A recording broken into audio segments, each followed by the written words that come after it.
Hello all అందరికీ నమస్తే. నేను మీ ప్రసన్న. వెల్కమ్ బ్యాక్ టు మన పల్లె గుమగుమలు. ఇవాళ మన ఈ ఛానల్లో ఒక చక్కని పికెల్ రెసిపీ మీకు చూయిద్దామని మీ ముందుకు వచ్చేసా. ఇవాళ నేను మీకు చూయించిపోయే రెసిపీ చికెన్ పికెల్. ముందుగా మనకి ఈ చికెన్ పికెల్కి థై పీస్ చికెన్ తీసుకోవాలి, అంటే బోన్లెస్ చికెన్ తీసుకోవాలి. ఇలా తీసుకున్న చికెన్ని మరీ పెద్దగా కాకుండా చిన్నగా కాకుండా మీడియం సైజ్ ముక్కలుగా కట్ చేసుకోవాలి. ఇలా కట్ చేసుకున్నవి ఒక బౌల్లోకి తీసుకొని దీనిలోకి ఒక 1/2 టేబుల్ స్పూన్ పసుపు, 1 టేబుల్ స్పూన్ వాటికి సాల్ట్, ఒక 1 టేబుల్ స్పూన్ ఆయిల్ యాడ్ చేసుకోవాలి. ఇలాగా పసుపు, ఉప్పు, ఆయిల్ యాడ్ చేసుకున్న తర్వాత దీన్ని కలుపుకుంటూ ఈ ముక్కలకి బాగా పట్టించుకోవాలి. చూస్తున్నారు కదండి, వీడియోలో చూస్తున్న విధంగా మనము ఈ పసుపు, ఉప్పు, ఆయిల్ని చికెన్ పీసెస్కి బాగా పట్టించుకోవాలి.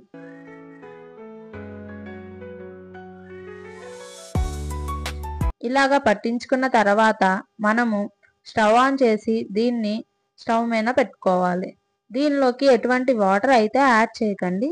మనకి చికెన్లోంచి వాటర్ వస్తాయి కదా, వాటితోనే మనకి చికెన్ ఉడికిపోతుంది. దీనిపైన మూత పెట్టుకొని ఈ చికెన్ని ఉడికించుకోవాలి. చూస్తున్నారు కదండి, మనకి చికెన్లోంచి వాటర్ ఎలా ఊరాయో. ఇప్పుడు దీన్ని ఒకసారి కలుపుకోవాలి. మధ్య మధ్యలో ఇలా కలుపుకుంటూ ఈ చికెన్ని ఉడికించుకోవాలి. ఈ చికెన్లోంచి వాటర్ అంతా ఎవాపరేట్ అయ్యేంత వరకు మనం ఈ చికెన్ని ఉడికించుకోవాలి. చూస్తున్నారు కదండి, వాటర్ అంతా ఎవాపరేట్ అయిపోయాయి. ఇప్పుడు మనం ఈ చికెన్ పికెల్కి కావాల్సిన మసాలా ఫ్రై చేసుకుందాం. ముందుగా స్టవ్ ఆన్ చేసి ప్యాన్ పెట్టుకొని దీనిలోకి ఒక 2 ఇంచుల వరకు దాల్చిన చెక్క యాడ్ చేసుకుందాం. 6 లవంగం మొగ్గలు, 3 యాలుకలు,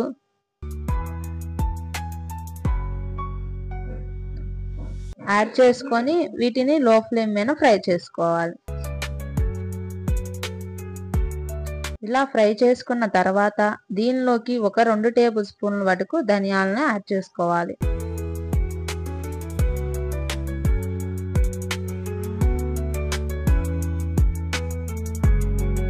ఈ ధనియాలను కూడా కొంచెం ఫ్రై చేసుకోవాలి. మనం ఈ మసాలా లో ఫ్లేమ్ మీద ఫ్రై చేసుకోవాలి, హై ఫ్లేమ్ మీద పెట్టకూడదు. ఇలా హై ఫ్లేమ్ మీద పెట్టడం వల్ల మనకి ఈ మసాలా దినుసులు అనేవి మాడిపోతాయి. అందుకనే లో ఫ్లేమ్ మీద పెట్టి వేయించుకోవాలి. ఇలా ధనియాలు కొంచెం వేగాక దీనిలోకి ఒక 1/2 టేబుల్ స్పూన్ వాటికి మెంతులు, 1/2 టేబుల్ స్పూన్ వాటికి జీలకర్ర యాడ్ చేసుకోవాలి. వీటిని ఒకసారి ఫ్రై చేసుకోవాలి. ఇలా ఒక్కొక్కటి వేసుకొని వీటిని ఫ్రై చేసుకోవాలి. ఇవి కొంచెం ఫ్రై అయ్యాక దీనిలోకి 1 టేబుల్ స్పూన్ వాటికి ఆవాలు యాడ్ చేసుకోవాలి. వీటిని డ్రై రోస్ట్ చేసుకోవాలి. మంటని లో ఫ్లేమ్లోనే ఉంచాలి. వీటిలోంచి తేమ పోయి మంచి సువాసన వచ్చేంత వరకు ఫ్రై చేసుకోవాలి.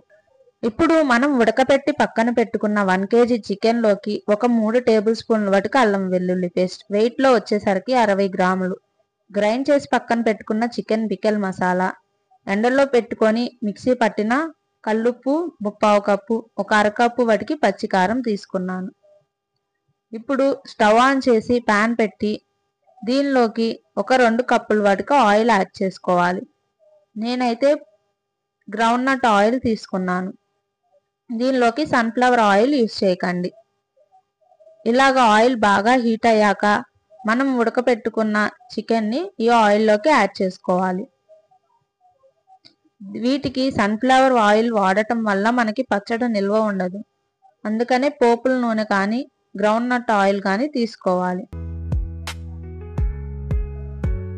ఇలా వీటిని మీడియం ఫ్లేమ్ మీద పెట్టి ఫ్రై చేసుకోవాలి.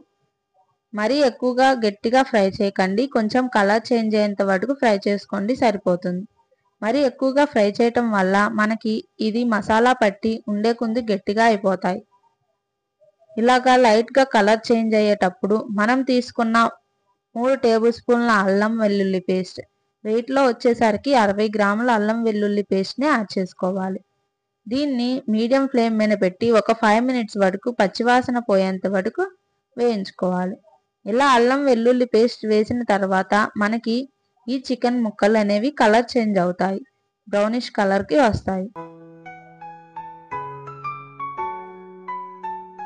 ఇలాగా అల్లం వెల్లుల్లి పేస్ట్ వేసి వేయించుకున్న తర్వాత గ్రైండ్ చేసుకున్న ఒక 40 గ్రాముల వాటికి ఉప్పు, ఒక హాఫ్ కప్ వాటికి కారం, గ్రైండ్ చేసి పెట్టుకున్న చికెన్ పికల్ మసాలాని యాడ్ చేసుకోవాలి.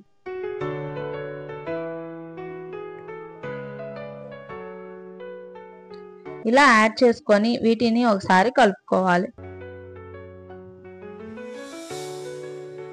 ఈ చికెన్ పికిల్ చాలా టేస్టీగా ఉంటుంది. ఇది ఒక 1 to 2 months వాటికి బయట ఉంచుకుంటే నిల్వ ఉంటుంది. ఇలా చికెన్ పికిల్ బాగా చల్లారనిచ్చాక దీనిలోకి ఒక 4 మీడియం సైజు నిమ్మకాయలని రసం తీసుకొని యాడ్ చేసుకోవాలి. వేడిగా ఉన్నప్పుడు యాడ్ చేయకండి, చేదు వస్తుంది. ఈ చికెన్ పికిల్ అనేది చల్లారినాకే యాడ్ చేసుకోవాలి. అంతేనండి, ఎంతో టేస్టీ అయిన చికెన్ పికిల్ రెడీ అయిపోయింది. ఇలా ఇంట్లోనే మనం ఈ చికెన్ పికిల్ని తయారు చేసుకోవచ్చు. మీరు కూడా ఈ చికెన్ పికిల్ని ట్రై చేసి మీకు ఎలా వచ్చిందో కామెంట్ సెక్షన్లో కామెంట్ చేయండి. మీకు గనక ఈ వీడియో నచ్చినట్లయితే నా ఛానల్ అయితే సబ్స్క్రైబ్ చేసుకోండి. Thanks for watching my video.